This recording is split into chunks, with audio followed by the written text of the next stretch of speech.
Как пополнить аккаунт Steam? Для того, чтобы это сделать, нам нужно зайти на данный сайт и написать наш логин Steam. Пишем сумму пополнения, я буду пополнять на 100 рублей для теста. И пишем наш промокод. По промокоду закинули, доступна скидка. Нажимаем «Применить» и нажимаем «Пополнить Steam».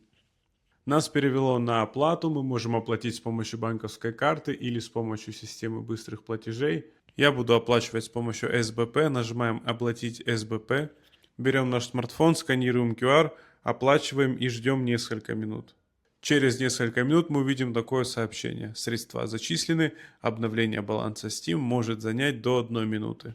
На почту, которая привязана к нашему аккаунту, придет такое вот сообщение. Здравствуйте, на ваш кошелек Steam зачислено $1.34. А на нашем аккаунте Steam в истории пополнений данная транзакция также будет отображаться. Ссылку на сайт я оставил в описании и закрепленном комментарии, а по промокоду закинули, вы получите скидку.